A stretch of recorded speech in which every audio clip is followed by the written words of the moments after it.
Okay. All right. I am ready to start. Let me get my headphones in because I want to catch my voice.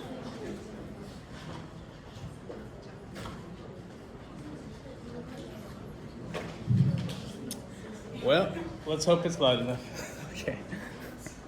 All right. Okay, everyone. Let's get started, shall we? So,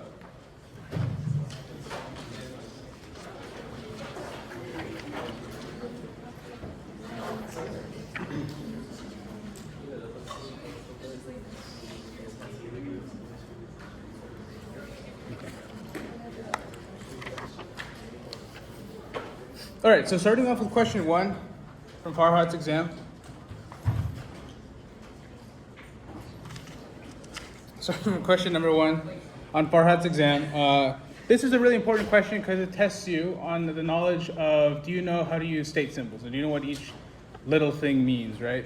And so it's important to kind of go over them. So this is the question, if you guys are following along. I know some of you guys are visitors, so I did send this already on an email to my students, but if not, I'm going to see how best I can do that. So the question is asking, which of the following represents a pair of isotopes? Okay, so first you have to understand what is an isotope. Very simply put, an isotope is the same element and then the different numbers of neutrons. Okay, so it's the same element, but it has different number of neutrons. Okay? So when we look at a state symbol, at the end of the day, we have something that looks like this. Right? So something that looks like this. The Y is a number of protons, which I'll abbreviate H plus. The X is a number of protons plus the number of neutrons. And then Z is the chemical symbol or your element, which can be found on your periodic table, right? So when we look at all these answers, they're actually all surprisingly pretty different, and they're really easy to get mixed up. So for A,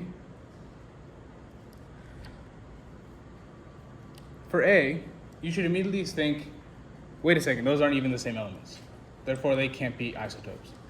So they are different elements. The oxygen and the nitrogen, they're different. B, we have 1H and 2 1H. All right. Okay, so these are the same elements. Cool. They have the same number of protons. That's cool. They have the same charge.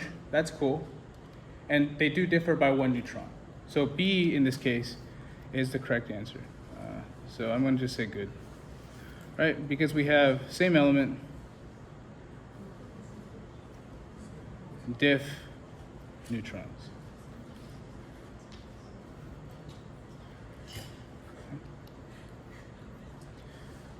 C is going to be N14 and oxygen 15. So this one, first of all, they're different elements and they have different number of neutrons. In this case, they're completely different. So this is completely different. So they have different elements and different number of neutrons. So these guys are not isotopes. D, we have 3115 P, and then 3118 P31. Is that true? No, it's 15. Okay. So that's option D. When you look here, they have the same number of neutrons. So first of all, they're the same element, so that's good. But they have the same number of neutrons. So that's obviously qualifies them as non-isotopes. They're just different charges. And then E, we have 12 on top, 6, and then we have C7, 13. Okay? So these are the same elements, and they have different neutrons. But the thing that disqualifies them is something that I told you about. The number of protons has to be the same for every element. So because there's a new proton number, that's not carbon anymore, that's the one over, that's nitrogen. Nitrogen is 7. So in this case, it's the same, it's actually not the same element. And so that was a very detailed explanation of question number 1. Question number 1 is here. Any questions on number 1 and all these state simple things? Okay. So for this one, I'm going to use my key. So do keep in mind that some of the answers to the test are wrong because they're taken by an actual student. So that's not the key. This is just one of my friends. He's in my lab. He's a senior now, but he gave me them from 4 years ago. So it might not be right. So that's what we're kind of going over. But in this case, right, my key starts here. So this is problem 2. And what we need to look for is a few things, right? So the easiest things you should always do when you're given a problem like this is give what the number of protons are. In this case, like I said, the number of protons is always the bottom number. So the number of protons should be really easy. It's just 82 and 25 respectively, right? The other thing that should be really easy for this one is the net charge. That's just straight up writing what the charge is. So in this case, there's an invisible 0, right? It just means there's no charge. So the net charge is 0. And then here, we have a +2 charge, so we just write +2. Right, nothing too complicated there. And then when we keep going with that simple logic, we know that the top number is the protons plus the neutrons. So we just do, for example, for this one, for the lead, we have 206 minus 82 gives us a certain number. And that's because this is protons and neutrons combined, okay? And that's just the number of protons, so obviously you're left with neutrons. And that number that you get is 124, okay? So this is N plus P, so neutrons plus protons, minus protons gives us neutrons. And then we do the exact same thing for Mn. We do 54 minus 25, we get 29, okay? And then for the electrons, if your element has a net charge of 0, the number of protons is going to equal the number of neutrons. Sorry, the number of protons is going to equal the number of electrons. So in this case, this of course is it has a 0 charge. So the number of protons is 82. The number of electrons should also be 82. Okay. And then for Mn, this has a charge now. Okay. So it's not going to be the exact same. It's not going to be the same as the number of protons, but that's the number we're going to base it off of. Okay. So what does a plus charge even mean? It means there's a excess of plus, meaning that there is less electrons. Okay, that's the kind of logic you have to think. There's less electrons now. Therefore, how many electrons less do you have? You have 2 less electrons. That's why it's a 2 plus, right? Because if you add one -1 and add another -1, what's -2 plus 2? 0. You get the neutral. Okay. So in this case, the number of electrons is 23. It's 2 less than the number of protons. And so that's the number that you should base it off of, right? If it's -2, you have an excess of negative charge. That's going to be 2 more electrons than what you usually have. Okay. Cool. Any questions about that one? Any state symbol stuff? Yeah? This is about that question, but do we have to know the conversion from like inches to centimeters, miles to kilometers? I have to be honest, I don't know. I don't know what he's going to throw at you. I would say the inches one is probably, that's a pretty common one that people like to do. So that's what? 1 inch, is that my show? Yeah. 1 inch equals 2.54 centimeters. That one. That's a decent common one. Miles to kilometers, I don't know about that one. It's a bit a bit more out of field, but yeah. Okay. Cool. Okay. No questions there. All right. So number 3. Yeah. Okay.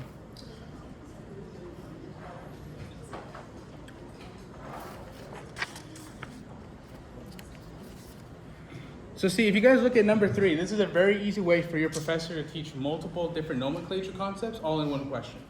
Okay? So in number 3, you have to know how to, first of all, how to name them, and then that will tell you which one's incorrect. It's actually a really clever idea. By clever, I mean kind of cunning, but you know. So a really cool point that I want to make about number 3 is the first one, HF. This is not hydrofluoric acid. That's not hydrofluoric acid. That's hydrogen fluoride. What makes hydrofluoric acid is this.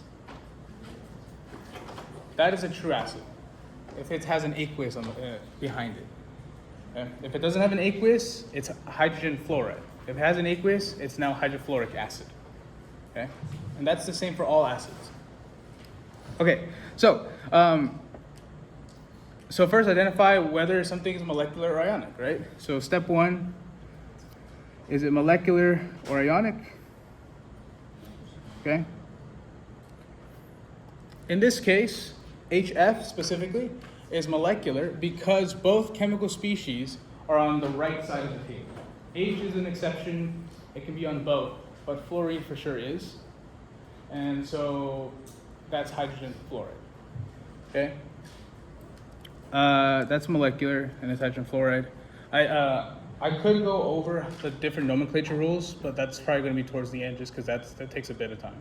I also have that huge video explaining all nomenclature on the YouTube.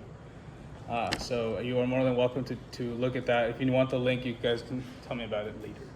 Okay, so magnesium, sorry. Magnesium is going to be a molecular ionic. Okay, so magnesium is on the far left, and then oxygen is on the right. Therefore, left and right ionic. Okay. Okay. So now, what is the charge of magnesium? Okay. An easy way to determine this is that I think I told my class this a lot. I want you to imagine the periodic table. Take out the transition metals. Just look at the 2 left columns and then the 6 right columns. Okay. We start at carbon. Carbon can be charged plus or minus 4. Okay. If we go right from that, so starting out with nitrogen, that's going to be minus 3. So all the elements in the nitrogen group are going to have a minus 3 charge. Okay, just by themselves. So nitrogen is minus 3, phosphorus is minus 3, arsenic is minus 3, and then we move to oxygen's group. Oxygen is going to be minus 2. Okay, so oxygen is minus 2, sulfur is minus 2, selenium minus 2. Then we go to fluorine, that's minus 1, and then the nobles are 0. Okay? Going back to carbon, that was plus or minus 4, right? Now we go the opposite way. So boron has a plus 3 charge. That's the group right next to carbon. Beryllium's group, so with magnesium, has the plus 2 charge. And then sodium, lithium, and hydrogen have a plus 1 charge. Okay, and so that's a really easy way to kind of be systematic, so you don't have to think so much about, oh, what's the charge? The charge is kind of easy. It's just starting at 0, minus 1, minus 2, minus 3, plus or minus 4, plus 3, plus 2, plus 1. Okay? Does that make sense? Yeah? Okay? So, in this case, because magnesium is in group 2, right? Since magnesium is in group 2, we know that magnesium is going to have a plus 2 charge. And then oxygen is in group 6. Group 6 has a minus 2 charge. Okay? So indeed, this is, that's just kind of, I guess, an extra note on how to find charges. But how do you do ionic is you just, first of all, you write down the cation, which is the, plus charge. And then the oxide, if it's just a single element, it ends in IDE. So sulfide is just S, 2 minus. Oxide is O, 2 minus. And so you see that, yes, indeed, that is correct. Okay. This is okay, so this one. All right. So iron phosphate.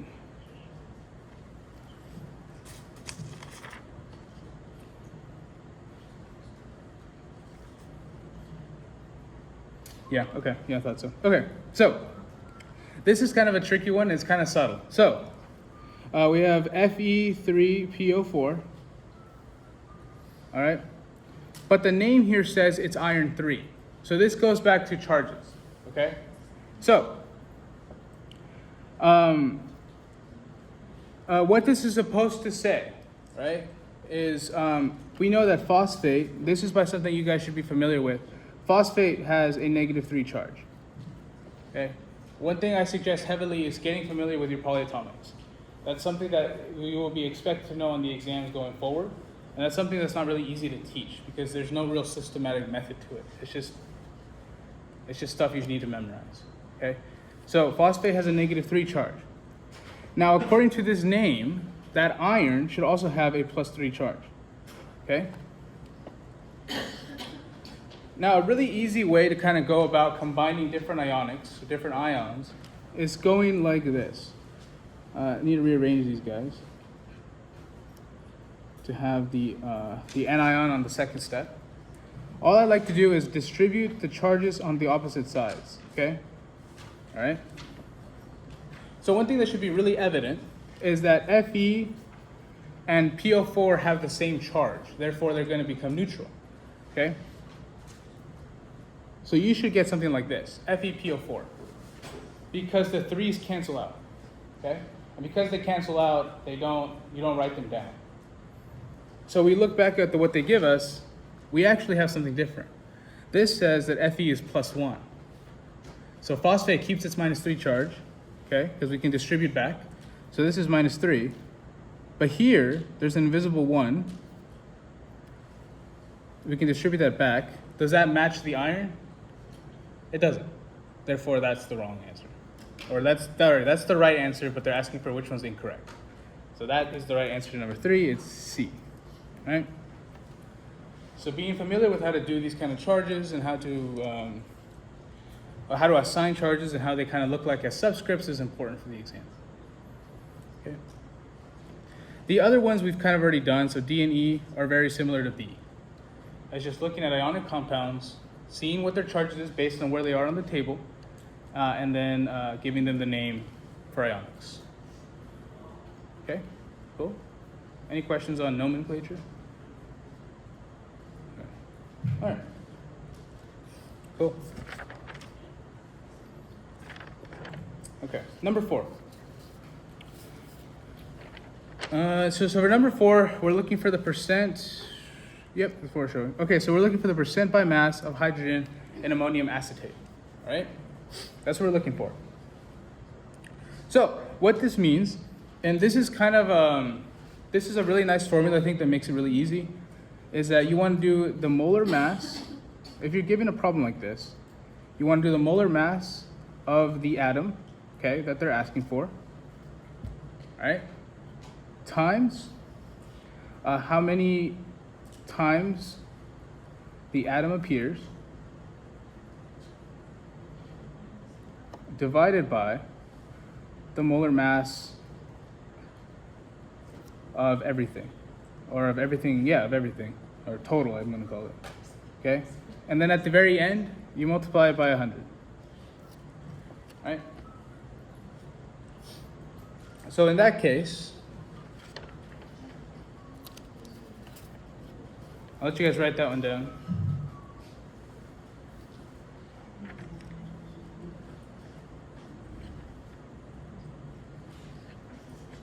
Okay. So this is my key for number 4. And this is the exact same formula that you guys saw for number 6. The molar mass of the atom times how many times the atom appears, divided by the molar mass of everything. And so the molar mass of hydrogen is 1.0079 grams per mole, okay? Hydrogen appears 7 times, as you can see in the molecular formula. 7 times. And then if you calculate the molar mass of everything, it's 77.0825. Then multiply by that 100 to get your percent. and you get 9.15%. Okay, cool. So honestly, every time you see a percent, just write down the percent as a gram or as a molar mass, honestly. But yeah, in this case, this is what you do. Okay, cool. That is answer E. Okay. That's how y'all should use. Okay, cool. Okay, so number 5. Yeah, let's start here. Number 5. So in number 5, we're looking at this equation in question. We're looking at 2 KClO3 gives us 2 KCl plus 3 oxygens. Okay, that's the equation we're looking at. The first thing you want to do is make sure it's balanced. I think luckily they did balance it for you, but you do want to make sure just in case they don't make that obvious and you missed the problem because you didn't balance the equation. But in this case, it's pretty easy to check that it's pretty balanced, okay? So whenever you're doing these kind of problems, and it will get a lot more hectic as the quarter goes on, you want to create a roadmap to how you're going to get there. So in this case, they start by giving us a grams of KClO3, which is 6.32. So they give you 6.32 grams of potassium chlorate, which is this guy, okay? Now you want to go from grams of potassium chlorate here to then the moles of potassium chlorate. And then from the moles of potassium chlorate, you go to the moles of oxygen, all right? Because that's what they're asking. They're asking for how many moles of oxygen are formed. So you have just created a roadmap that kind of tells you how to go from what to what, okay? Every time you want to go from grams to moles, you should think of the molar mass, every time. There is no exception. Every time you want to go from grams to moles or moles to grams even, should be the molar mass, okay? And then when you want to go from moles of something to another moles of something, it's the mole ratio, okay? And this can be coefficients or subscripts, depending on your context, okay? So then, kind of easily done, you just write down what you're given, 6.32 grams of potassium chlorate. Want to multiply it by the molar mass of potassium chlorate here, right? Just calculate all the molar mass of every individual atom in there. I always like to think, on an exam, you don't want to think as much as don't think maximum, think smartly. Because you're going to want to use you don't want to use a lot of the thinking power on easier problems. So this is a really important little tidbit, is whatever you see on top of here, you just write it below here so it cancels out, okay? It's just a really easy way to get your problem moving, and so you don't have to think about what goes on the bottom, okay? Because a molar mass can be flipped depending on your context. But if you know that the grams is going to be on the bottom, then you know where the moles is going to be. It's going to be on top, right? So this is just an easy way to kind of not think about this problem as you're going about it. Anyway, so so in 1 moles of this guy, there's 112 or 122.55 grams of potassium chlorate, and then you multiply it by the mole ratio, okay? So you ask yourselves, how many potassium chlorides do I need to make 3 moles or to make X moles of oxygen? And for that, you just look at the coefficients. So you need 2 moles of this, of our reactant, to make 3 moles of the product. And you multiply everything across, you get 0.0774 moles of oxygen, okay? Any questions about those? Cool, okay. 6. Okay, yeah. Did I give up on this? Yeah, I think I gave up on this one. Okay, I think I fell asleep. Number 9. This is a really, really, really common one. Most likely you probably will be tested on. This is a really easy one to test on. It kind of tests you on the fact that you can do stoichiometry really well.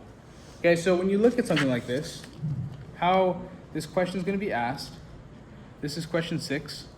It's just going to give you the mass percent of carbon, whatever, give you some solar elements, and then give you the percent mass, okay? And then it's going to ask you for a formula, whether it's the molecular or empirical formula. It's one of the formulas, and they're going to ask you for it, okay? So the way you approach this problem, interesting. The way you approach this problem okay, is by first, well, here's what I did. I kind of just made a little list. But you first want to find the moles of every element, and then you want to divide by the smallest. That's basically what's happening in this problem. That's step one, is you want to find the moles of every single element, and then you want to divide by the smallest number of moles, okay? So in this case, what I had started already, which I didn't finish, is this guy. So carbon is pretty easily. So every time you see a percent, just write down the grams, okay? Especially in this problem, don't think about it, right? We see that 74.03 is the same. Doesn't matter. The percent, the grams, it doesn't matter, all right? Then you want to multiply that by the carbon's molar mass, which just elemental is going to be 12.01 grams of carbon for every mole of carbon, right? And then you're going to get a mole, which, let's see if Arshil's right. 6.164 moles of carbon. Okay, for hydrogen, same thing. We just put down what grams were given. The molar mass of hydrogen is 0.079 grams of hydrogen in 1 mole of hydrogen. All right, you get that from the periodic table. You multiply that across. I think you got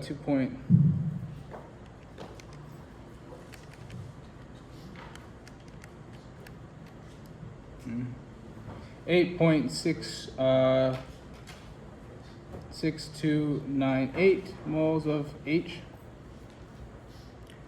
And then oxygen, it was what, 17.267 grams of oxygen times, then we multiply by the mole ratio. So in 16 grams of oxygen, because that's the molar mass of oxygen, there's 1 mole of oxygen, okay? Multiply that, we're gonna get 1.23 moles of oxygen. Okay, so we just found the moles for every single element. Yeah, question? Is it nitrogen? Oh, my bad. Yes, you're right, it's nitrogen. Sorry, I mean, all that really does is it changes our molar mass. So nitrogen is just 14 grams over 1 mole. Okay?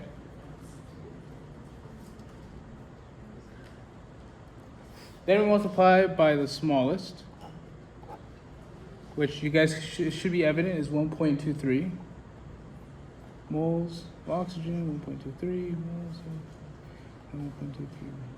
Okay? And what you get when you do all of that, you get, I wish I left more space, but you get C is, what is C here? C5, H7, and then N1. Okay? But you're not done though, it's asking for the molecular formula. So now you have to check to see if what you got here has the molar mass of what the formula is expected. And so they give you that the molar mass, which I'm going to abbreviate as mm, is 162.3 or 23 grams per mole. Now, if you do the molar mass calculation on this compound, you get that it's 81.07 grams per mole. So obviously they're not the same. Yeah. Oh, my bad. Yeah. So obviously they're not the same. And so they're not the same. Okay, so how you do to find out the actual true molecular formula, okay, is you do the molecular or the molar mass of what I would call given. So this is what you need. Given in the problem, minus or divided by the molar mass of calculated, which is what you found. In this case, it would be 23.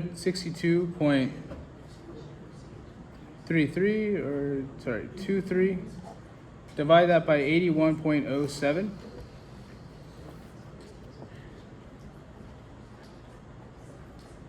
And you're going to get 2.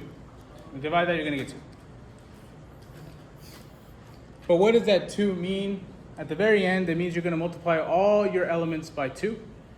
So see how we had, this is what we calculated, this guy right here. We need to multiply every subscript by 2. So we get C10, H14, nitrogen 2. And so at the end, This is your molecular formula. Yeah. The first one was the empirical. First one's empirical. Yeah. Empirical is the lowest common factor one. Yeah, that's a good point. Yeah, let's write that down. So this is empirical. Okay.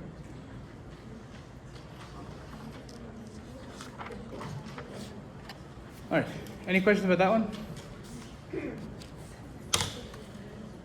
Yeah. Do you always multiply by 2 whenever you try to calculate? No. It depends on the ratio you're given. So like in this case, it was 2 because this is what they gave you, 162, and then this is what you calculate. That's 2. But they could potentially give you something that's threefold. So I don't know what's 81 times 3. I don't know that number. So they could give you something like 243 grams per mole. And so that would be then 3. So you need to divide everything by 3. So that depends based on what they give you. And so sometimes also those will match. And so they wouldn't matter. It would just be 1, right? Well, you wouldn't have to do anything. Yeah, what's up? Oh, the 162 is,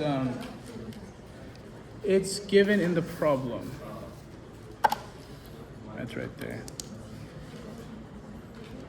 Yeah, it's given in the problem. So that's why it says molar mass given. Yeah, so you divide by the, so after finding the moles for everything, so you find the moles for everything. Then you divide by the smallest number of moles. In that case, it was the nitrogen. It was 1.23 moles of nitrogen. And so you divide everything by 1.23. Yeah. Cool? Yeah? Nice? Good? Okay. Sick. All right.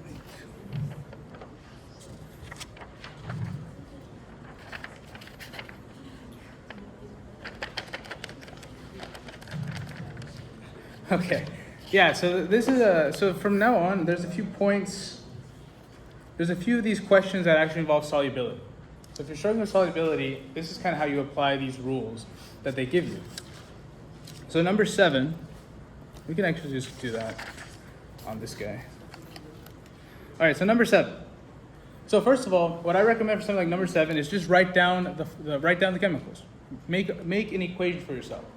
And so because they don't give you any like letters, and that's any elemental letters, you have to know how to go from words to chemicals. And that's how they're going to test you going forward on nomenclature.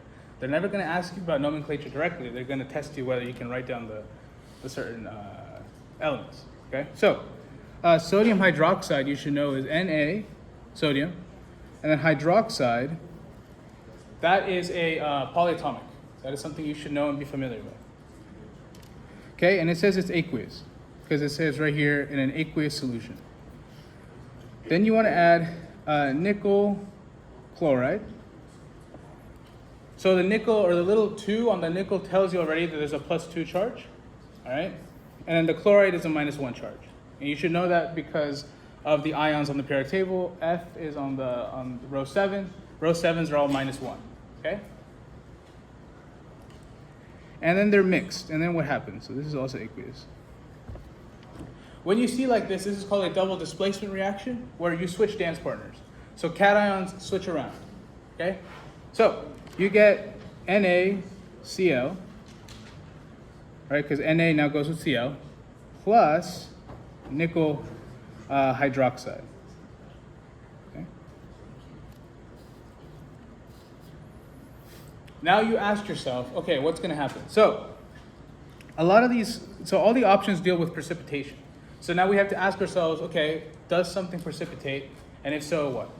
So the way you would now want to use your solubility rules, which that is tainted. Whatever. Okay, so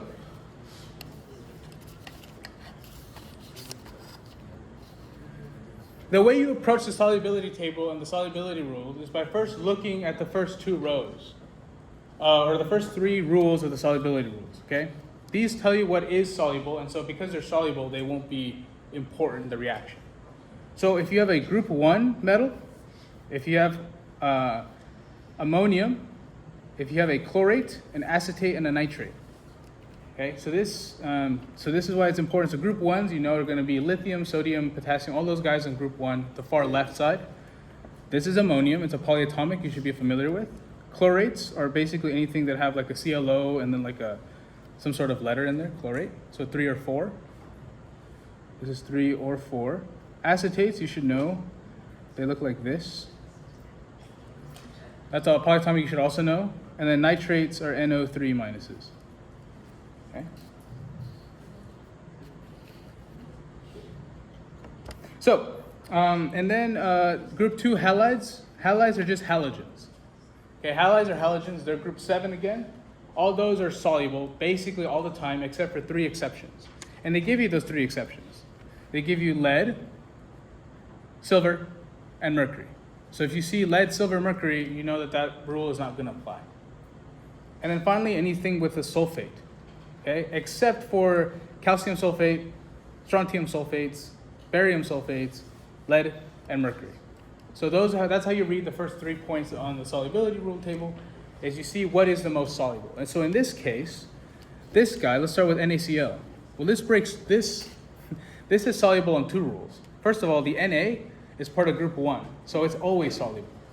Sodium is always soluble. And then chloride is also always soluble, but we want to make sure that if it's not an exception. Okay? So is Na an exception? The answer is no. Right? It's not lead, silver, or mercury. And so this will be soluble. This will be soluble, and thus it remains in aqueous form. Now let's try this guy, nickel hydroxide. So immediately what we can tell is it doesn't really apply to any of these guys. There's no real rules there that tell you that it's super soluble. But that doesn't necessarily mean that it's going to be insoluble and you're going to get a precipitate. Okay? So we have to check. So compounds that are always insoluble, hydroxides is right there. So because the hydroxides are right there, you want to also make sure there's no exceptions. So is it bound to something in the above category? No, it's bound to nickel. Or is it a group 2? No. Therefore, the only thing you have, or therefore this thing does precipitate, it's a solid. So solids are precipitates. And so the correct answer indeed was C. Na or nickel hydroxide will precipitate from solution. That's how you read this. Like the table thing? Yeah. When it says like except above rule and to solidifies, like except above rule would be except, like both times where it says except, right? So like Yeah, so lead it's, plus 2, it would be like all of them. I mean, it's above rules. So all the above rules count. Okay. Yeah. It's not just one rule, it's all of them above. Yeah. So if you're bound to something from group 1, so that's why sodium hydroxide, right? We had that as the initial one. Sodium hydroxide, that's a hydroxide, but it's bound to sodium, therefore it's soluble. Any questions about solubility? Okay. All right, number 8, I think is also solubility. Okay, so lead nitrate. This is actually, I like what Arshil's doing here. Okay, so lead nitrate. Lead nitrate, you should know what that looks like. Because you know that nitrate has a -1 charge from your polyatomics. And then it tells you lead 2, so because that 2 tells you what charge the lead has. Okay? And so when we break this apart, you guys are going to see what the kind of thought process should be behind this problem. And then it reacts with sodium chloride, which we know is NaCl. Okay? So it says it's an aqueous solution, and it reacts with NaCl to form a precipitate. So what is the net ionic equation for this reaction? Right? So in this case, we do a double displacement again, right? We switch the anions and the cations. So we get PbCl2, right? Because the charges don't change, plus sodium nitrate. Okay? Right? And now we can start assigning some solubility rule things. So we know that NaCl is soluble because it's Na. So everything with group 1s will always be soluble. So AQ. Lead nitrate. Okay? Lead nitrate is a nitrate. It's right here. That's also this rule. So that has no exceptions. Anything with a nitrate is always soluble. Therefore, this is also soluble. Okay? But now when we move to the product side, so this guy we know is soluble because it satisfies both rules. It has sodium and it has nitrate. But this one, okay, according to our rules, it's a halide. Cl is a halide. But do we have an exception? Yeah, we do. It's the lead. It's Pb. So because that's an exception, it's insoluble. That is one of the few times it's insoluble. And so this becomes a solid, right? But we're not done again. We have to. We now have to balance the equation. Okay. So we can do this the hard way. So let's look at so Pb, nitrate, NaCl, break them down into individual elements. Okay. That's how you want to balance the equation, except for the nitrate. The nitrate, because it's a polyatomic, you can treat it as a group. You don't have to break down the nitrogens and the oxygens. You can treat it as a group. And then on this side, you do the exact same thing. Okay? All right? So then you just count how many you have. So on this side, you have 1 Pb, 1 nitrate, 1 sodium, but you have 2 chlorides.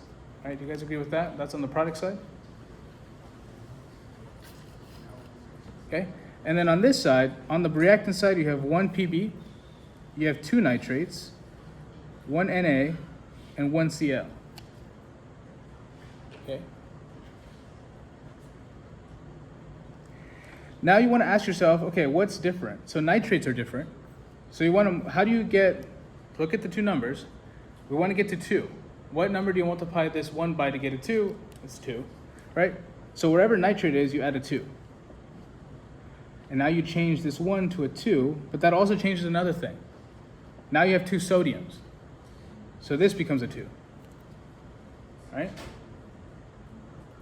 Okay, now let's check the sodiums. So this side now has 1 more sodium. So what do you multiply this 1 by to get to 2? Again, 2. So wherever sodium is, you get a 2. So this changes this sodium to 2. And now it also changes the Cl to 2. And then you see that if we look back here, it has a 2 over here on the product side. Therefore, it's balanced. Okay? After it's balanced, you can then start breaking apart the formula to find your net ionic equation. Okay? So you break down everything that isn't a solid, a liquid, or a gas. Okay? If something is a solid, liquid, or gas, it cannot be broken down into its constituent parts. But if it's aqueous, it can. So if we break everything down, we're going to kind of use this guy here. We get Pb to Pb, and then remember, like I said, with the whole distribution thing, right? You can redistribute the charges back to their individual ions. So that's how they kind of come together, all right? So just to kind of reiterify this, plus NO3 minus, right? So that's what they look like individually. You have Pb that's a +2, and then you have a nitrate that's a -1, okay? And what you can do to actually create this again is you can, this doesn't happen chemically, but a really easy way to kind of look at this, to conceptualize this, is you just redistribute these charges back after the individual ions, okay? Does that make sense? Yeah. Oh, my bad. You're good. Does that make sense? Yeah. So you can, when you want to look at the individual ions, you can take the charges back and give them to their elements. And then when you want to remake the molecule, you take the charges and you put them back after the elements. That's a really easy conceptual way to kind of look at this. All right? Okay? So in this case, just to do it again, 2 plus aqueous. If you do have a free response question, by the way, about writing net ionic equations, TAs will look for this. You need to include your state symbols. Okay? So this is aqueous. This is aqueous. Then you want to break down the sodium. So there's 2 NAs plus 2 Cl minuses. Okay, that's the reactant side. Oh, sorry, I forgot my aqueous. Write down your reaction arrow. PbCl2, this is a solid. This does not break down further. It's a solid. It stays like that, okay? And then you break down the Na, so there's 2 Na pluses, aqueous, plus 2 nitrates, aqueous. All right? Yeah? And now finally at the very end, you cross out the things that appear both on each side. So in this case, the nitrates appear on this side, and then the sodiums appear the same on both sides.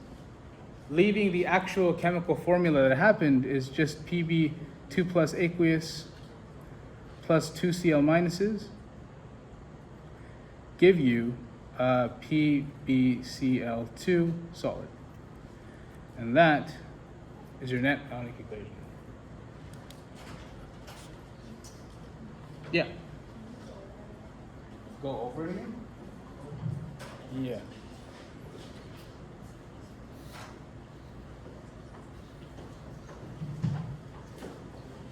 Okay, so when you're trying to find the net ionic equation of something, you want to start off with the big equation, the whole equation, right? And so you have to know how he's probably going to test you if you do something like this. Is he's going to test you, okay, you have to know what lead nitrate looks like, and you have to know what sodium chloride looks like, okay? So you just write down, okay, we have lead nitrate, which is PbNO32, plus NaCl, because that's sodium chloride.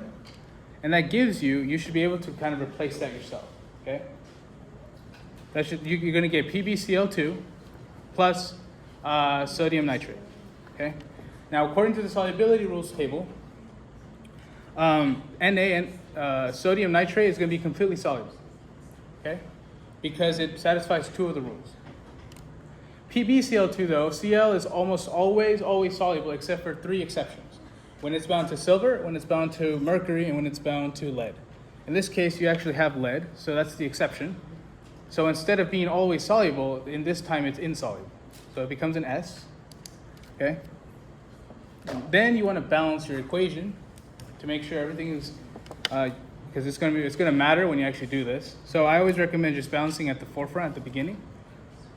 When you balance, you kind of look to make sure the numbers are the same. And so I like to just kind of write them all in a list and kind of cross-reference each one. And then at the very end, you get your balance equation that looks like this. So you have 1 Pb nitrate, 2 NaCls, give you a PbCl2 plus 2 sodium nitrates. Okay?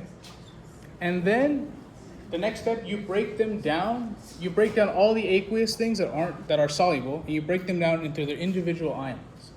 Okay? So in this case, because all your reactants are soluble, you can break them down into individual ions.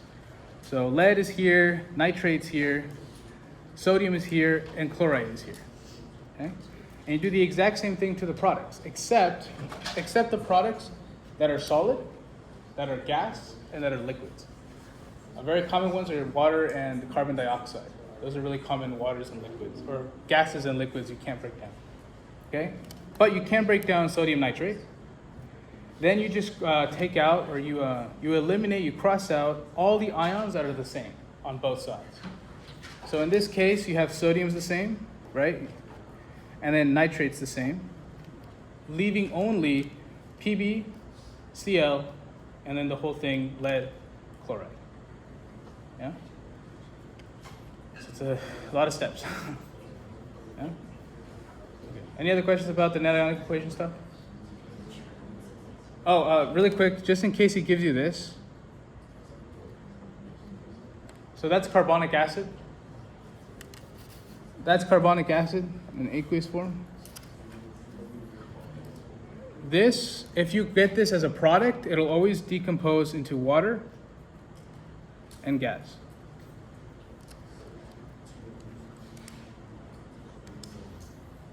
Okay, cool. Yeah. Do you by any chance know the format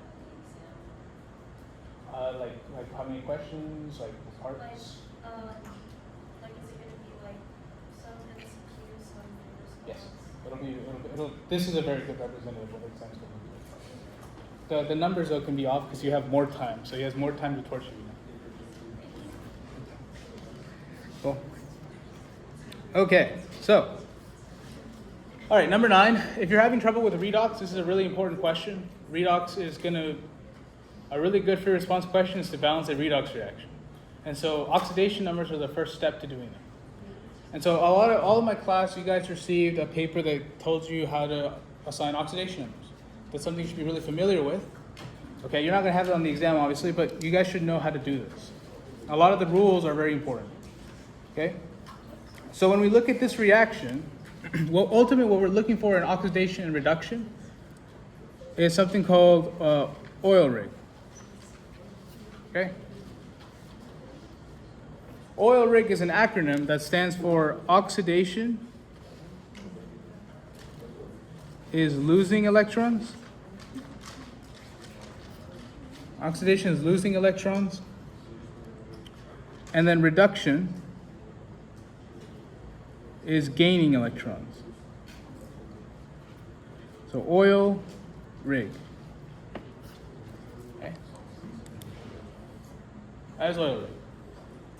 Right? This principle will carry you throughout the whole redox chemistry pathway.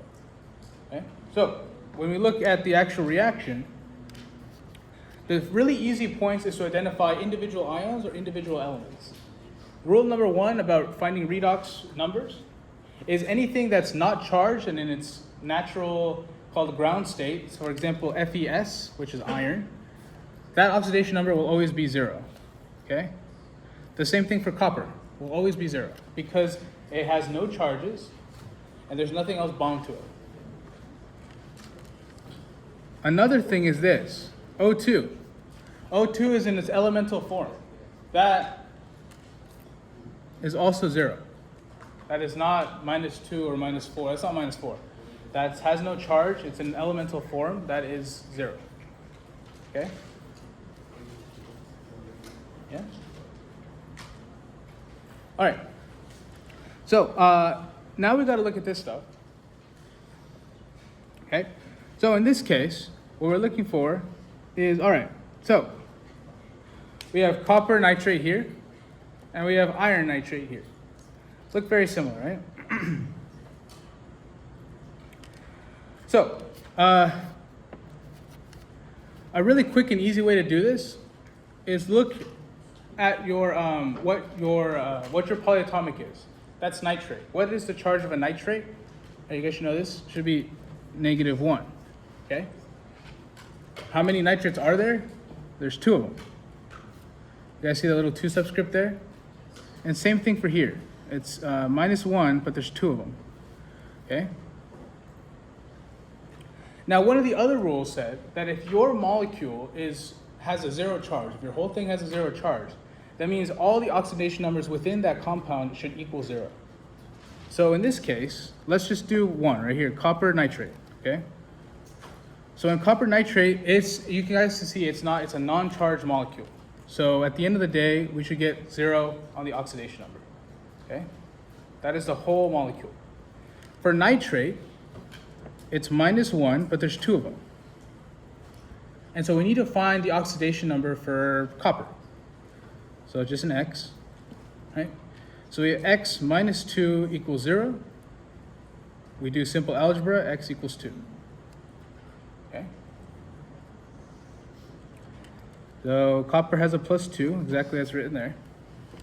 Now, if you do the exact same thing for iron nitrate, you see that iron also now has a +2. Okay?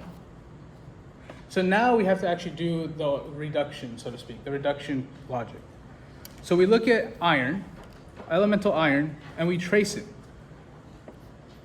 to now the product. Okay? Iron started at a 0, and now it's at a +2. What happened? Well, if you think about the electron logic, it means it lost 2 electrons. It became more positive, right? And so if it lost more electrons, it's losing electrons. It's being oxidized. Okay? So let's say that. First of all, let's just say Fe is being oxidized. That is not the answer to the question, by the way. So do keep in mind there's some subtle nuances with this question, okay?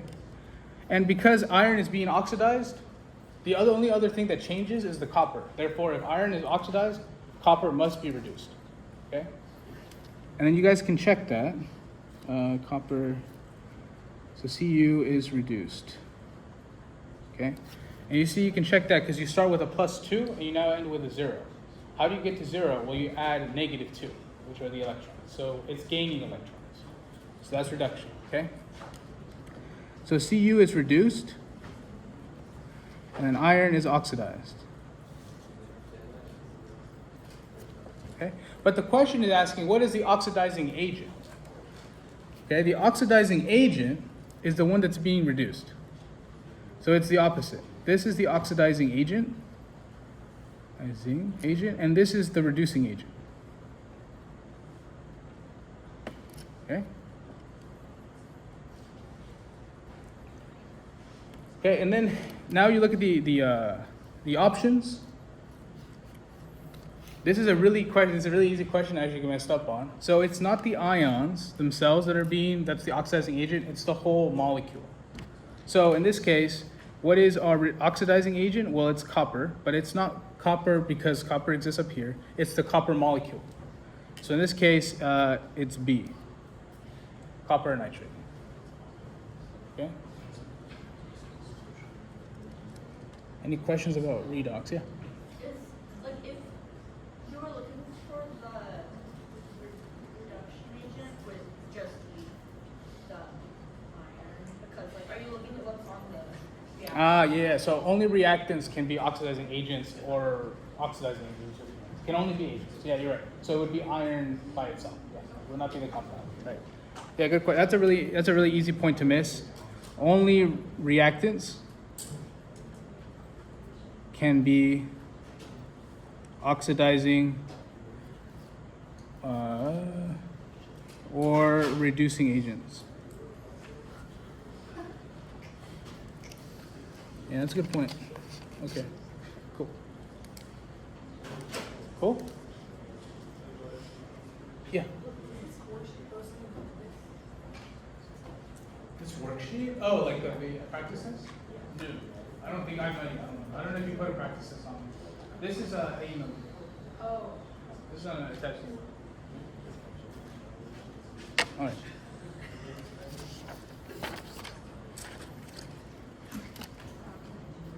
Oh, nice. Sick. Okay. All right. More oxidation questions. Great. I hate these guys. Okay. So, all right. So for this one, there is nothing that's elemental. So nothing is 0. But we see that this guy at least follows the second rule, which is that if you're by itself, if you're just a lone ion by itself, your oxidation number is your charge. So in this case, the iodine is -1. Okay, that's easy. Okay. Now we look at oxygen. So oxygens will always be -2, except if they're in hydrogen or except if they're in peroxides. So a very common peroxide is this, H2O2. That is the only time where ox number of O is -1. All other times it's -2. Okay? So in this case, we can know that this guy is going to be -2. This is going to be -2, and this is going to be -2. Okay, I think this is the easiest one, right? We see though there's 2 oxygens in there because of that subscript, so there's 2 oxygens. Okay? And so we set it up exactly how we set up the previous example. We know that this is a neutral compound, therefore all the oxidation numbers should equal 0. Okay? And so we see that, okay, so we have X, which represents my oxidation number for N, and then we add, we subtract 4, because it's -4. So then we add 4 to both sides, we see that X equals +4. So our nitrogen is +4. Right?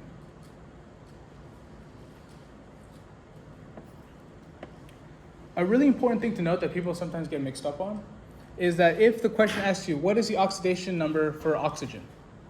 Okay? It's not 4. It's not -4. It's -2. Okay? It's not asking about how many, it's not asking about the 2 oxygen. It's just asking about 1 oxygen. That's -2. All right? Okay, so this guy, for example, okay, so now we have iodine. I'm going to call X. There's 3 oxygens, so this should be -6, right? It's just 2 times -3.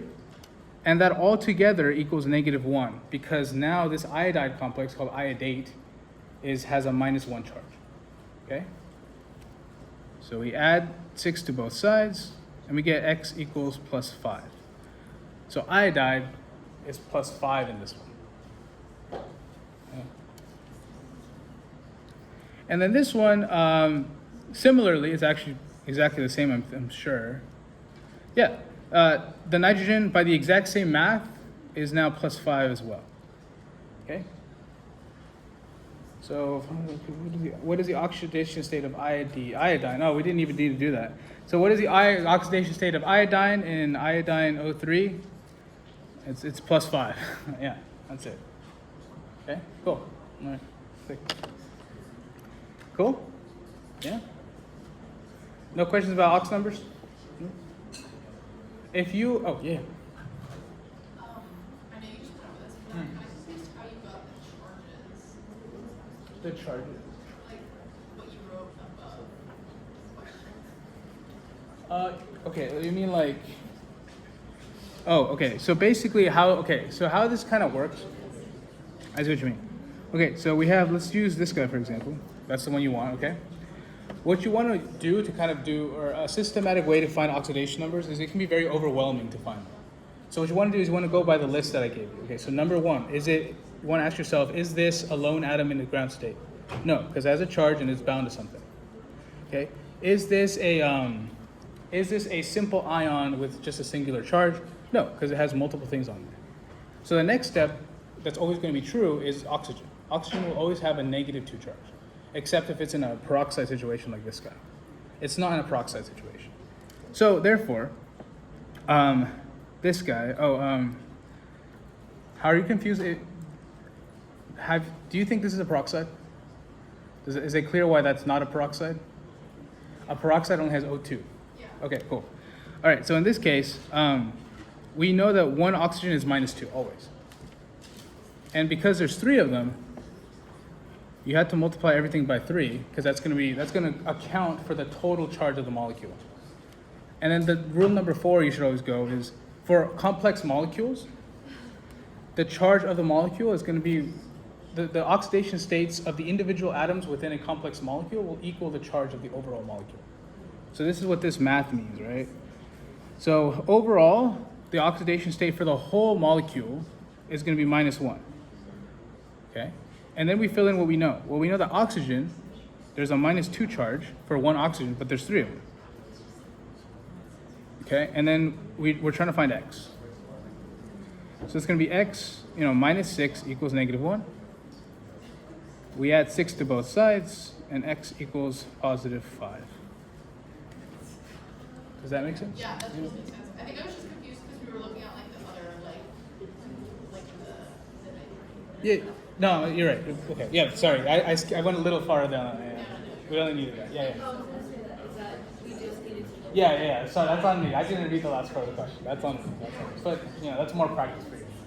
So the 3 on the substitute, the bottom one, is always the number of its attached to, like if it were N3, it would be like 3 nitrogens. Is that what If it it was N3, yeah, it would be. Yeah.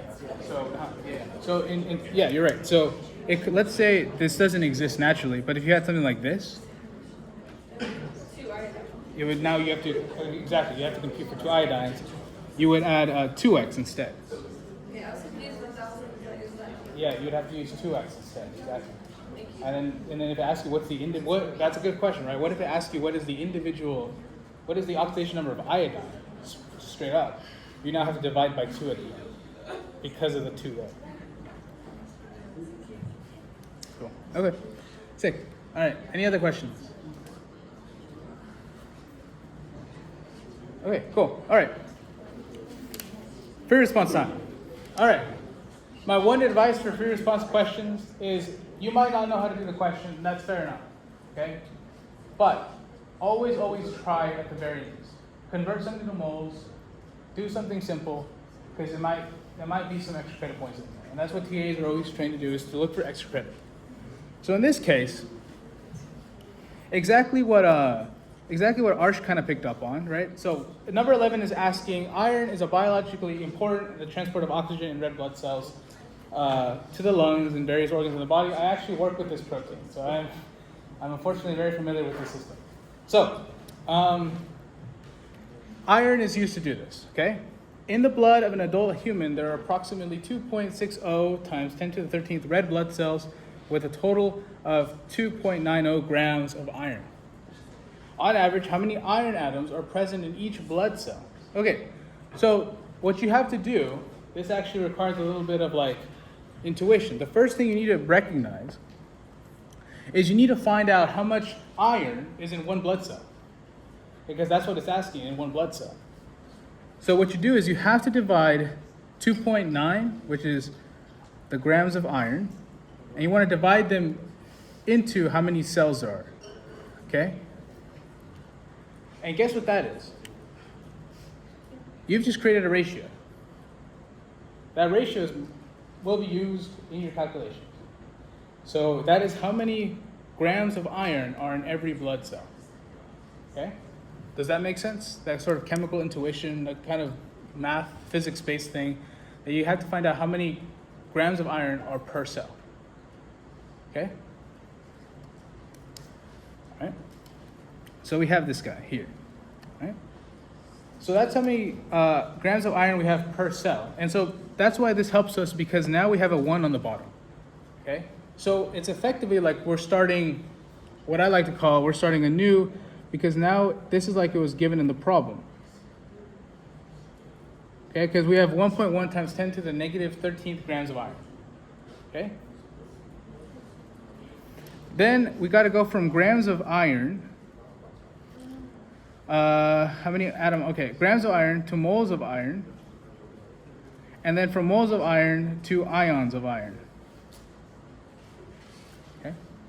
That should be your kind of workflow, is that's what you guys are going for. So we know how to get from grams of iron to moles of iron, right? That's the molar mass, always. Grams to mole is always molar mass. And then moles to ions / molecules, okay? This can also be molecules. Molar mass, this is the Avogadro's number. Okay? Yeah? Cool? Okay. So, how we do that is, okay, we start with grams of iron, right? Then we multiply by the molar mass of iron to get the moles of iron on top, right? And then from here, we multiply by Avogadro's number, which says there's 6.022 times 10 to the 23rd ions, molecules, atoms, whatever you want to call it, in 1 mole of anything, okay? 1 mole of iron. And then we get an answer, 1.2 times 10 to the 9th ions of, okay?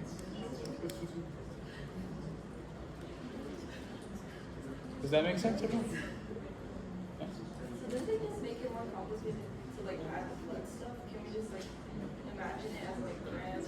If that helps you, 100%. You do have to know the first step, is knowing that that's the context of the problem. But at the end of the day, you're right. It's just the same old thing you can do. Okay. All right. So number 12. This is a combustion reaction problem, but this is also a balancing the equation problem. Oh wow. Okay. Yeah. Fun times. So this is an oxidation reaction problem. Or oxidation, yeah, it's a redox problem. Okay?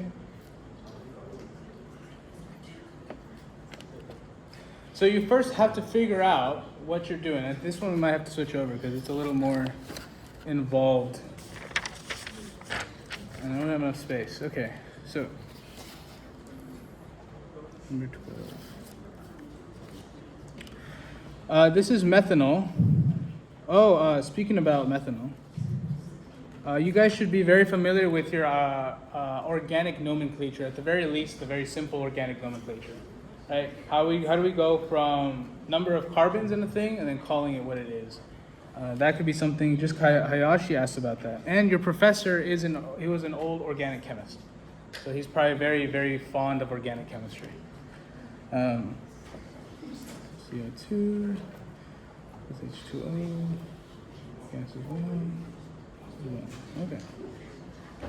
All right, so this is so whenever you see a combustion reaction, it's a redox reaction. Okay?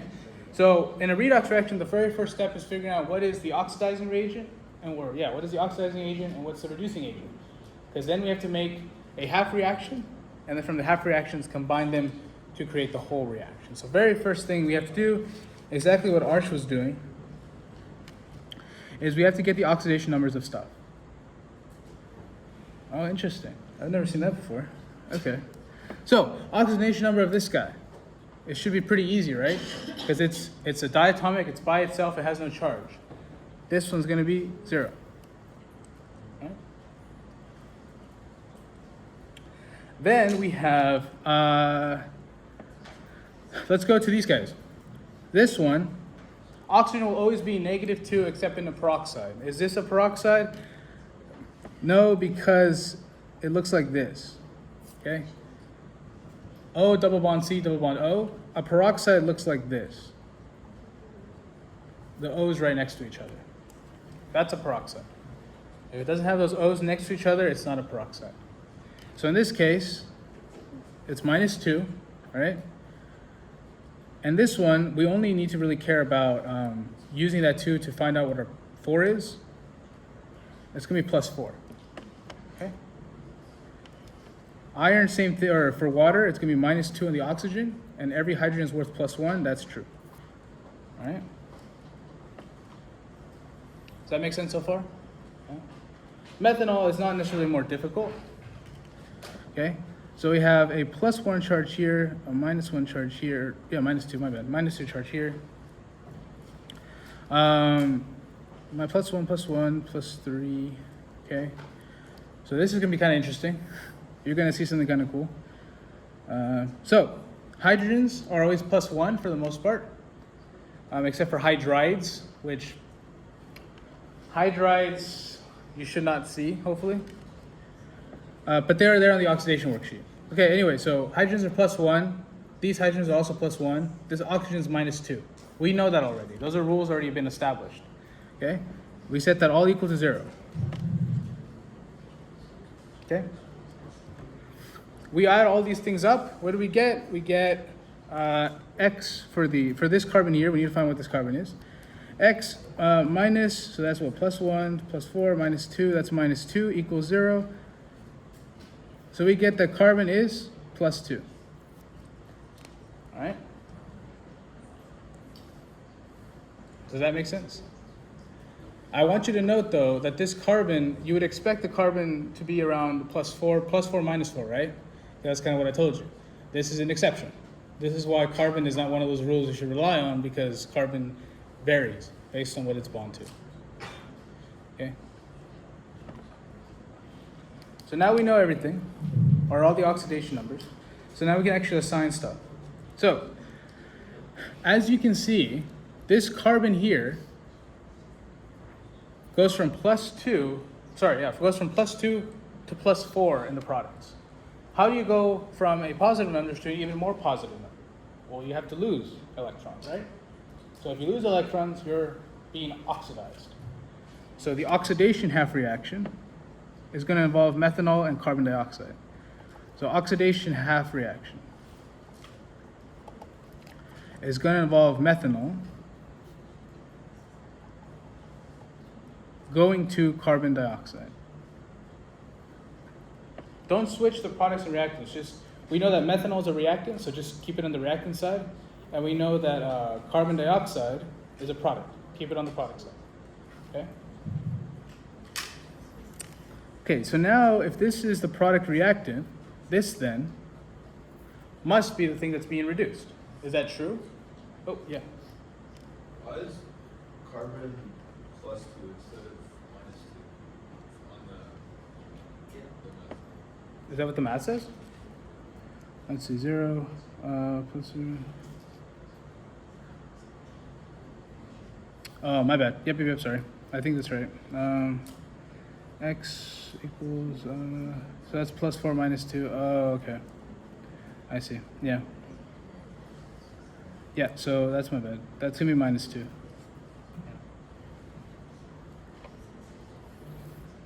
Okay, yes, that's good. Yes. On the list, he showed there's like an oxidation state method and then the half reaction method, and then on the question it says it's the oxidation station.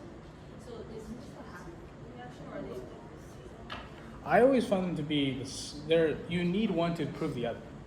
So I always look at the oxidation numbers to tell me what's being oxidized or what's being reduced.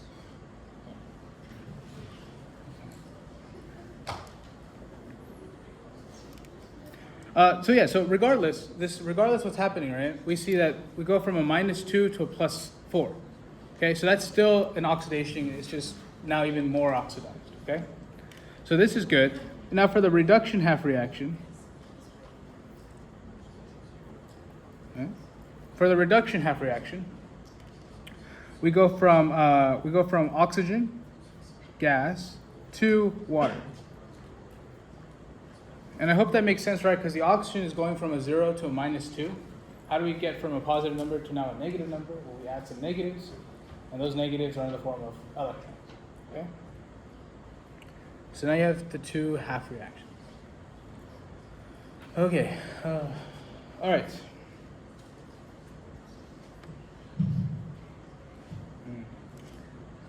Okay, so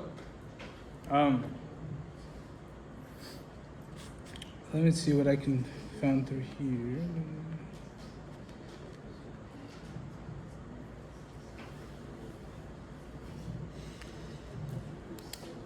Oh, I wish you knew that was right. Okay, so first up, step one for all reactions. Step one is you want to balance. So you want to balance the atoms. Okay, so this is just straight up balancing as you've always done. But you need to determine whether it's used in,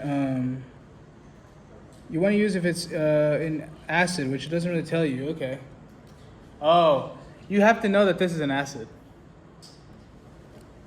That's an acid. So that's called an alcohol in organic chemistry. Alcohols are weak acids. They're very, very weak acids, but they're still acidic.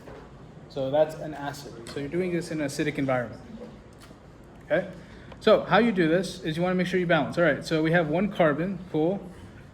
We don't have sufficient oxygens. So we need to add, we need to add a water over here. Is that what he does? Yes, he does. H2O. Okay. All right. But now with that comes an extra step. Okay, we add an oxygen here, that's good. So now oxygens are balanced, but now there's more H's. So we have 2 H's here, 3 H's there, 1 H there. That's 6 total H's on this side. So the way we balance on this side in an acidic environment is we add 6 H pluses. Okay?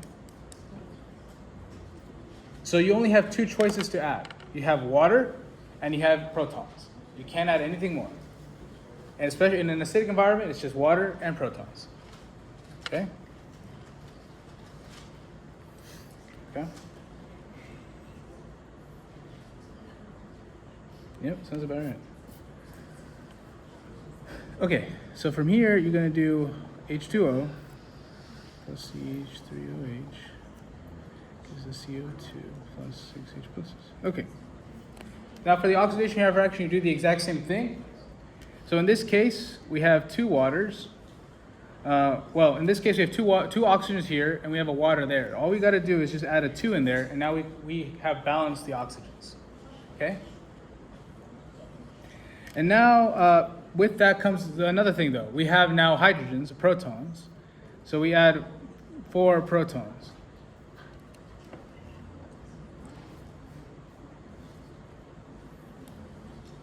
Okay?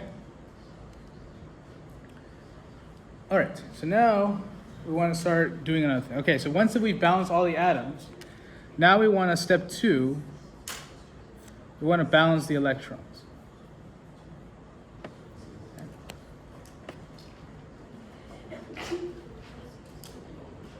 How you do this though is, all right, so we look at the total charges on both sides, we add them up, and then we subtract the total. And I'm going to tell you right now, looking at this, the reduction half reaction, how to do that.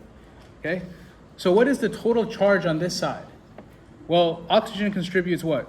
0. There's 0 charge on there. The 4H plus, how much does that contribute? Well, 4 plus. There's 4 plus, okay? And then on the product side, how much does water contribute? 0. There is no charge on the water, okay? Okay, you add these up. Well, this guy's already just 1. You get plus 4 on this side, 0 on that side, okay? And at this very last step, what you want to do then is you want to subtract them. In this case, it's a really easy subtraction, probably get plus 4, okay?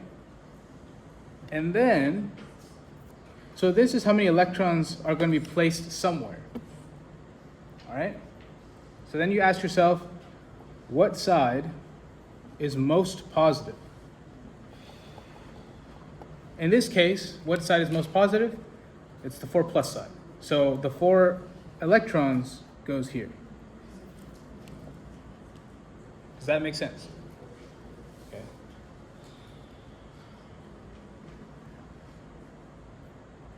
Okay. Okay. Now for this side, how much does the water contribute? 0. How much does the methanol contribute? 0. How much does the carbon dioxide contribute? 0. How much does the hydrogen contribute? Plus 6. Okay? Okay? We add these together, we get 0 and 6. Right? And then we subtract them to get -6. 0 minus 6 is -6. Okay? This sign has nothing to do with anything. You're just looking for the number, the 6. Okay? So this tells us there's going to be 6 electrons added somewhere. This is going to be added to the most positive side. So the 6 goes to here. Okay? The way to check that you've done this correctly is that naturally if you arrive to the conclusion that there's some electrons on one side and some electrons, or let's say for the reduction half reaction, you have the electrons on the right side. For the oxidation one, they should be on the left side. Okay? Because the next step is to cancel the electrons. And that can only be done if they're on opposite sides. Okay? Guys, this is, all right. I need to drink water, but okay. Anyway. Yeah. No questions. Okay. Anyway, so now we go H2O plus CH3OH gives us carbon dioxide plus 6 H pluses plus 6 electrons. And then the reduction half reaction is 4 electrons plus 4 H pluses plus O2 gives me 2 H2Os. Those are my 2 reactions now, balance both atoms and electrons. Okay. Now, to cancel out the electrons, you want to multiply the electrons by the least common multiplier. So in this case, I mean, you can multiply them to 12. That would work. A really easy way is just to multiply them by themselves, or multiply them by each other.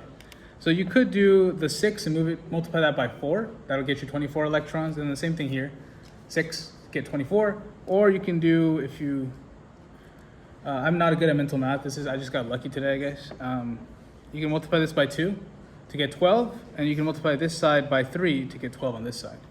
So you get 2 H2s plus 2 CH2O3s or 3 OHs plus, actually let's not combine them yet. CO2, 2 CO2 plus 12 protons plus 12 electrons, okay?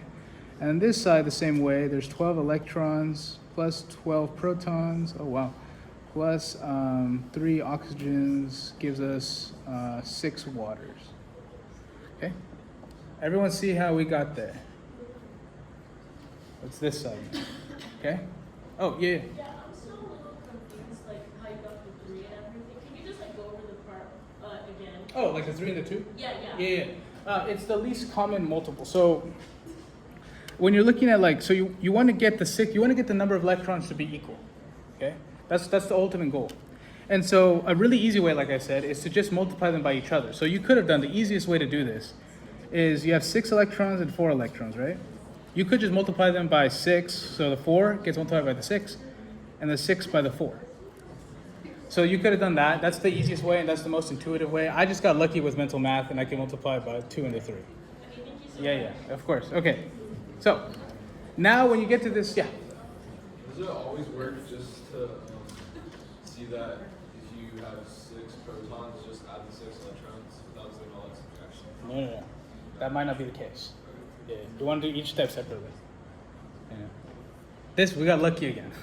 That's just luck. Okay, so now when we look at both sides, we cancel out the stuff that's the same. So you want to divide both of these sides into reactants and products, okay? I guess a good way to do this would be to combine them into one mega equation. So 2 H2s plus 2 CH3s OHs. Okay, all the products go on one side.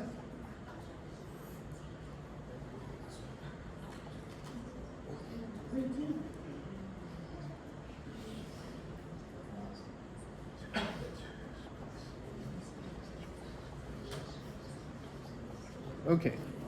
After a century, now they're finally in their big equation. This is the final step. Okay, now you want to just cancel out all the species that are the same. So in this case, we got lucky again. We can cancel out. The main goal is to cancel out the electrons. That's the main thing. Okay, so 12 electrons are gone. Perfect. But we also got another little prize. We can also cancel out the protons. They're the same number. They're 12. That usually does not happen, and that probably won't happen. Okay? Don't get scared if you get like 4 protons and 6 protons. That's still the same species. You can cancel them out. You'll get 2 excess wherever that 6 protons was. Okay, does that make sense? So if you get, let's say you get 4 H pluses on one side and then 6 H pluses on the other, you can subtract that 4 H plus, and then you're just left with 0 on this side and then 2 H pluses on this side. Okay, that is possible. That's typically what you're going to see. And so then at the very end of the day, you get that the answer to this question at the end, I'm so tired, finally, is 2 waters plus 2 CH3s OHs plus 3 oxygens give us 6 waters plus 2 carbon dioxides. And that is how you do this question. Yes? What chapter is it? Where can we find more practice problems? I have to be honest, I don't know what chapter. I can't access the book, so I don't know. Okay. But this is called redox reactions. This is a very, very popular, common thing to do. So you can look these practice problems up pretty easily. Redox reactions. Redox reactions. REDOX, redox. Or specifically balancing redox reactions or redox equations, anything of that sort. Actually, on the worksheet number 4, so this has to be in chapter 4 then. At the end of chapter 4, there's at least 3 example problems.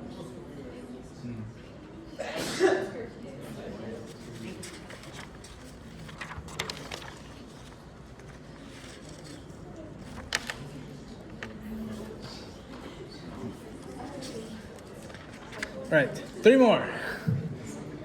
Oh, question.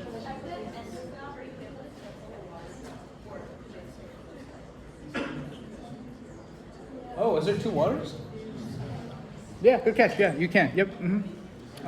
So we can even keep canceling further. So we get 2 3OH plus 3O2 and 2CO3. Oh,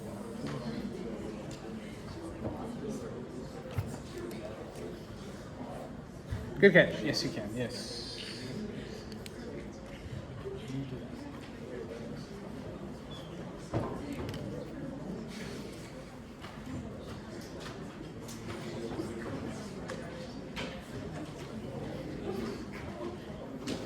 Cool? Any questions about redox? That's okay.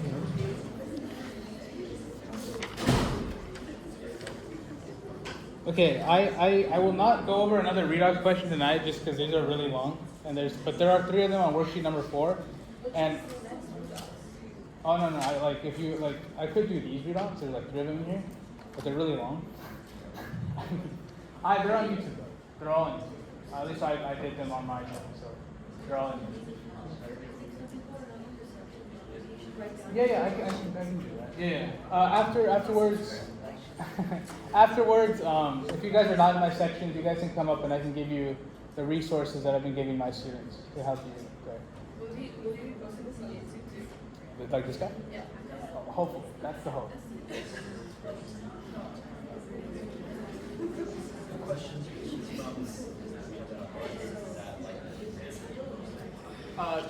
You mean like where I got this question from? This is a practice. Well, not practice. So I technically kind of took it from the This is an actual Which one is it? Oh, this one is actual exam fall of 2022. I think it's fall of 2022. It's not, I have an email. I can send the email. But I have it on the email. All right.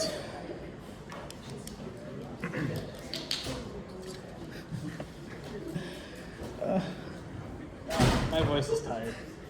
All right. All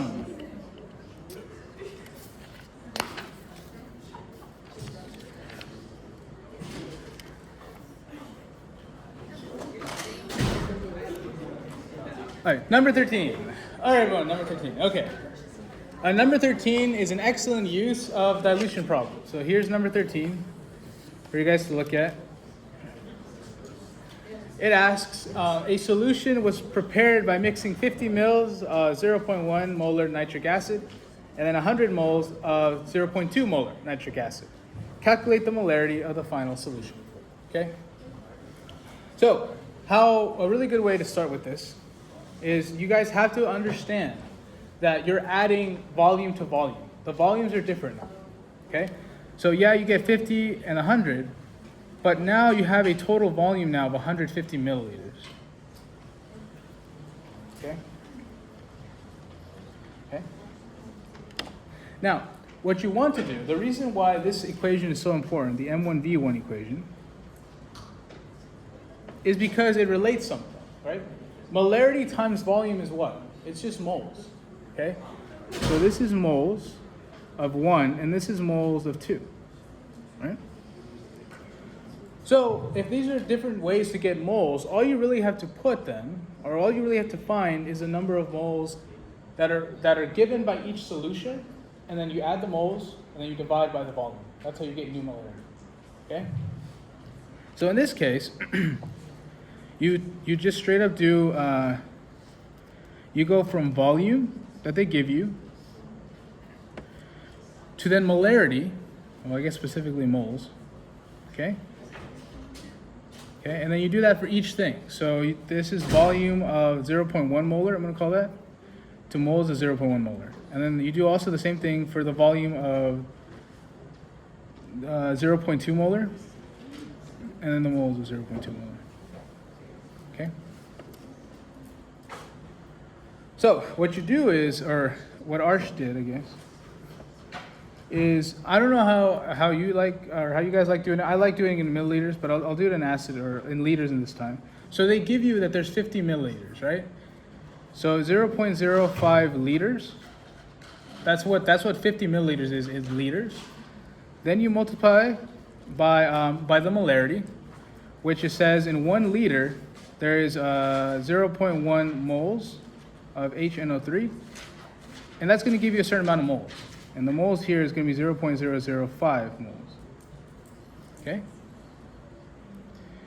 And then you want to do the same thing for the 100, so 0.1 liters, that's 100 milliliters in liters, times the same thing, so in 1 liter it's 0.2 molar now because it's something totally different. That's going to give you 0.02 moles of HNO3. Does that make sense so far? Yeah? Then you add these guys up, you're gonna get 0.025 moles of HNO3. I'm gonna call this total. This is how much total HNO3 you have in your solution. Okay? And all you have to do once you have the total moles, you just divide by the new volume. That's it. The new volume now is 150 total milliliters. So you divide this, not by the milliliters, but by the liter version, which is 0.125 liters. Okay? And then you get, at the end of the day, it's 0.167 molar NO3. Make sense? Yeah. Isn't it 0.150 liters? Oh, yeah. Yeah.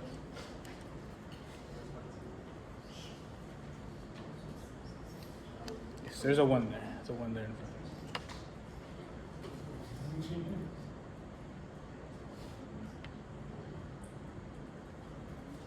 Wouldn't the liters be 0.150?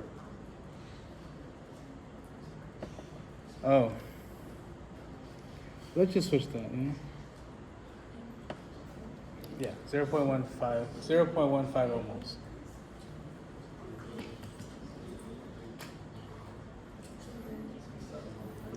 Guys, I went to bed at 3 on this one, okay? I was studying for my grad classes, okay?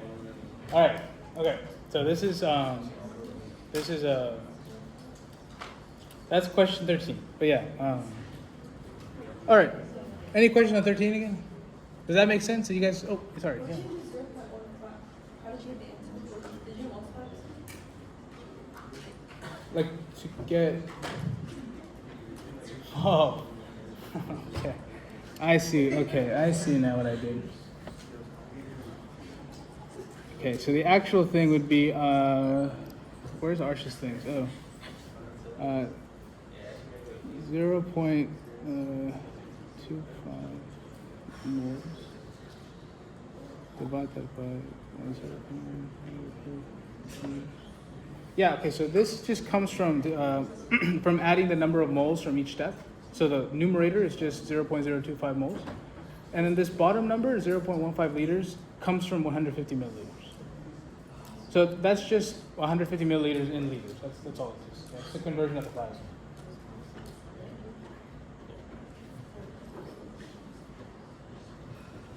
Okay, cool. All right, number 14. Number 14 is this guy.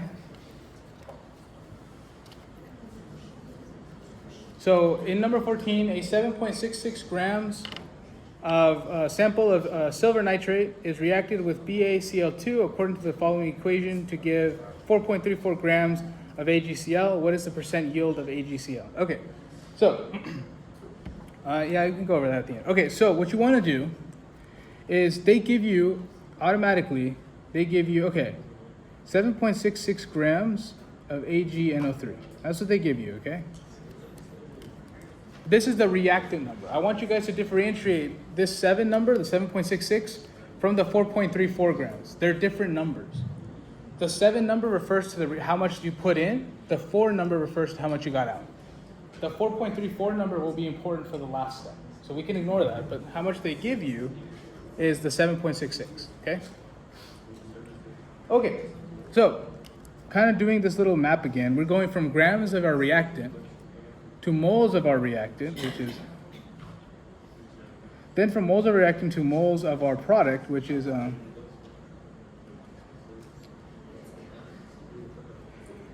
silver chloride, and then from there we go back into grams of silver chloride. Okay, that's the map that you guys should be thinking of, going from grams to moles to moles to grams. Okay, so we know how to go from grams to moles. That's just the molar mass, right? Okay, that's the molar mass. How do we go from moles of something to moles of something? It's the molar ratio. In this case, we're going to be looking at the coefficients, not the subscripts, because we're looking at a reaction between two things, not like a percent thing where we're looking at like the subscript of one molecule. We're looking at two different molecules now. Okay, so if we do this, Yeah, we can use Arsh's work. Okay, so we start off exactly how we go, right? Just put down what you're given. 7.66 grams of silver nitrate. That's how much you start with, right? Then we multiply by the molar mass of silver nitrate, which is 1 mole of AgNO3, gives us 169 grams and 87. Okay, 169.87. Then you have to ask yourself, okay, how many silver nitrates do I have to use to make a certain amount of AgCl? And you see that you need 2 silver nitrates to make 2 silver chlorides, right? And you tell that by the coefficients. 2, 2, okay? So now you have your mole ratio. And now once you have moles of AgCl, you multiply that by the molar mass of AgCl, which is in 1 mole of AgCl, you have 143.32 grams of AgCl. And then we get a number, 6.46. Okay? So this is where it becomes interesting. Okay, this is kind of the thing you have to go through your head, right? You have to know what this is. This is your theoretical value. Meaning, according to your math, if the world was completely ideal, your math and your experimental would be the same. You would get 6.46. That's your theoretical. Okay? But our question tells us that's not true. We got 4.34. Okay? A percent yield then, you take so I guess I would call it experimental or actual, whatever you want to call it, but this is what you actually got, this is what you actually made, divided by your theoretical. So this is what you calculate. Okay, and you see that whoever I borrowed this from did that exactly the same. You need your experimental and your theoretical number. And then you want to multiply this number by 100 to get your percent, 100%, right? And indeed, the answer is 67.18. Yeah. What's the right amount of sig figs called? Because there's 5 and 3. Okay, so this guy doesn't count. This is an exact number, so to speak. So it means that that won't change. Always go with this number. The one number you're given is typically the one you want to go with. So in this case, I don't know if you got docked down points for this, but you're right. If we go by this number, it should be 67.2%. If rounded to proper sig figs.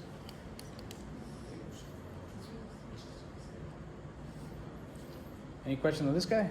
No? All right, last question, which I'm pretty sure he's going to ask because he's an organic chemist. Why wouldn't he ask?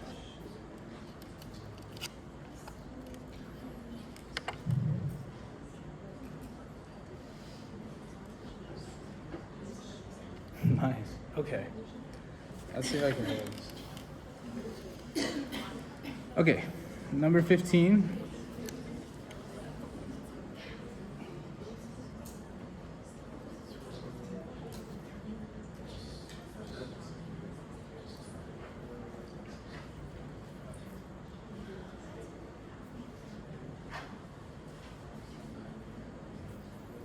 I think this is the molecule ibuprofen. I am not an organic chemist, but this is how I think the problem was given at the beginning. Okay. So, how do you read organic structures? What does this tell you? What is the information this is telling you? Okay. So first of all, every kink in the chain that isn't explicitly something else is carbon. It is understood to be carbon. So, this guy, so I'm going to just write this with carbons now.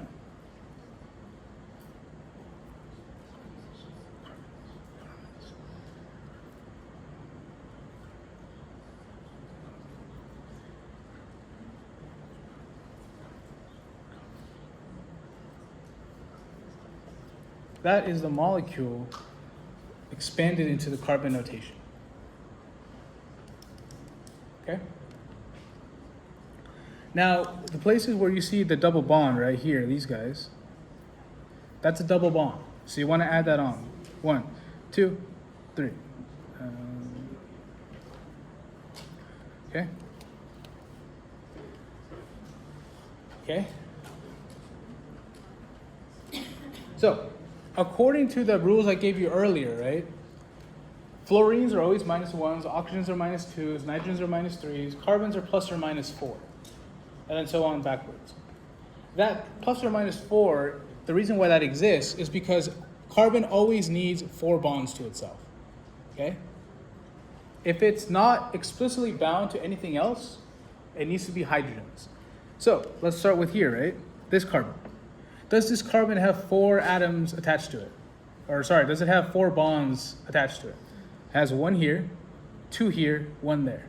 That's 1 + 2 + 1, 4. This carbon is completely full. This one now has 1, 2, 3. It needs 1. That 1 has to be a hydrogen. Okay?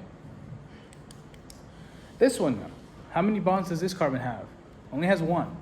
So it's missing 3. What are those 3 going to be filled with? Hydrogens. Okay? How about this carbon? Has 1 bond, 2 bonds, 3 bonds, 4 bonds. That's full. This guy, 1 bond, 2 bonds, 3 bonds, not full, it needs 1. Same thing for this one, same thing for this one, and the same thing for this one.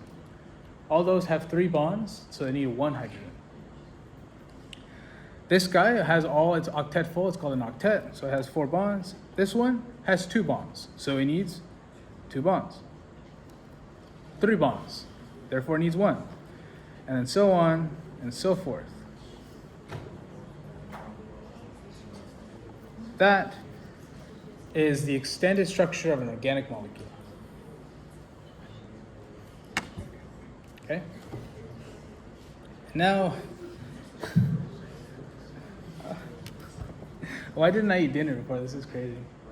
Okay, so now you count up how many carbons you have. I'm gonna trust Arsh on this one and say that he found 12 carbons, 17 hydrogens, 1 more carbon,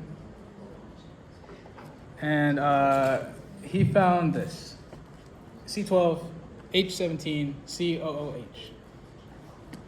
Okay? I'm going to be honest, I don't know if it's wrong. I don't really want to count it, so I guess we're going to take him at his word on this one. Right? So, that is what we need. So now we need to come up with the molar mass. Okay? What is the molar mass of ibuprofen?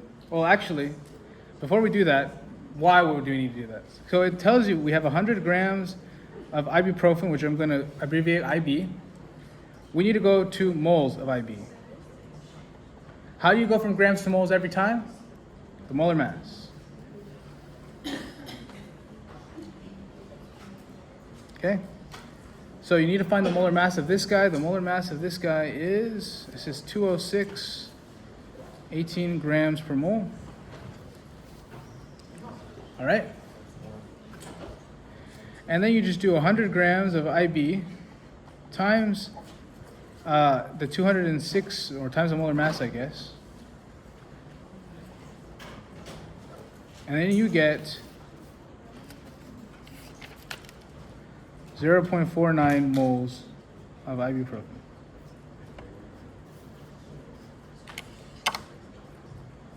Okay. Does that make sense, everyone? Yeah? Any questions about organic readings? Okay. A really quick note about organic chem. So if you have a fluorine, you have a halogen, it should only have 1 bond, right? Because it's -1. That 1 tells you it's only 1 bond. An oxygen is -2, it needs 2 bonds. A nitrogen is -3, it needs 3 bonds. Okay? So if you're getting counter to that, that is part of the case there. Right? Cool. Okay. Any questions about anything we've covered today? No? Okay. If you're not in my section and want to get some resources, you can come over here in the front and I can point you to some. But yeah, okay. Any other questions?